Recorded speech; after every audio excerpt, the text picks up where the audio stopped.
Hi எல்லாருக்கும் வணக்கங்க. சில மாதங்களாக பாதுகாத்து நிற்கிறத இன்றைக்கி தாங்க அறுவடை பண்ண போகிறோம். மிஷின் வந்துருக்குது. நம்ம வயலுக்கு பக்கத்துலேயே காடு இருக்கிறதுனால பன்னி, மான், குருவிங்க எக்கச்சக்கமாக, சிட்டுக்குருவி எக்கச்சக்கமாக. அதுவும் சிட்டுக்குருவி எப்படி நெல்லை சாப்பிடுது தெரியுங்களா? அந்த பதிரை மேலே இருக்கிற பதிரை விட்டுட்டு உள்ளே இருக்கிற அரிசியை மட்டும் நல்லா கொறித்து சாப்பிட்டுட்டு எஸ்கேப் ஆகிடுங்க. இது பட்டி பட்டியாக நிறைய வந்ததுங்க. அதுங்கெல்லாம் பண்ண சேதாரத்தை விட இன்றைக்கி மாடர்ன் டெக்னாலஜின்னு சொல்லிட்டு நம்ம நெல் அறுக்கிற மிஷினை வச்சு அறுக்கிறோம் பாருங்கள்.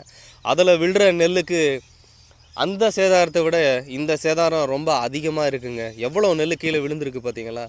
அடித்து வெளியே வர தாளில் கிடக்கிற நெல், அறுத்துட்டு போக சொல்ல அந்த பெடல் அடிக்கிறப்போ கீழே விழுற நெல், அப்புறம் நிறைய நெற்கதிர் அங்கே வந்து பார்த்தீங்கன்னா அறுத்து மேலாப்பில் அங்கங்கே கொட்டிட்டு கிடந்ததுங்க. அதை ஒரு ஆள் பெருகிட்டு போய் மிஷினில் போட்டு அடித்து ஒரு வழியாக 1 ஏக்கர் நெல்லை வந்து நாங்கள் அறுவடை பண்ணிட்டுங்க. இந்த 1 ஏக்கர் நெல்லை நடவு பண்ணி அறுவடை பண்ணதில் எங்களுக்கு எத்தனை மூட்டை கிடைச்சது தெரியுங்களா?